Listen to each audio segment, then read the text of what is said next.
સુરતના પીપલોદ રોડ પર આવેલા ઇસ્કોન મોલમાં બનેલી એક ગંભીર ઘટના સામે આવી હતી.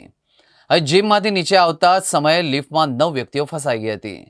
લિફ્ટમાં વધુ પેસેન્જર હોવાના કારણે ઓવરલોડિંગ થયું એ પહેલા અને ગ્રાઉન્ડ ફ્લોરની વચ્ચે અટકી ગઈ હતી.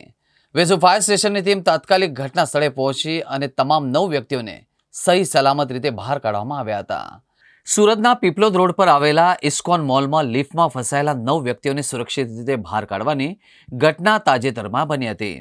આ ઘટના લિફ્ટના ઓવરલોડિંગના કારણે બની હતી, જેમાં લિફ્ટ પહેલા અને ગ્રાઉન્ડ ફ્લોરની વચ્ચે અટકી ગઈ હતી. લિફ્ટમાં વધુ લોકો હોવાના કારણે ઓવરલોડિંગ થયું હતું, જે લિફ્ટના ખોટકવાનું મુખ્ય કારણ પણ બન્યું હતું. આ ઘટનામાં વેસુ ફાયર સ્ટેશનની ટીમ તાત્કાલિક ઘટના સ્થળે પહોંચી અને તમામ ફસાયેલા વ્યક્તિઓને સલામત રીતે બહાર કાઢવામાં સફળ રહી હતી. આ ઘટના લિફ્ટના નિયમિત જાળવણી અને ઓવરલોડિંગની સમસ્યાઓની ગંભીરતા દર્શાવે છે.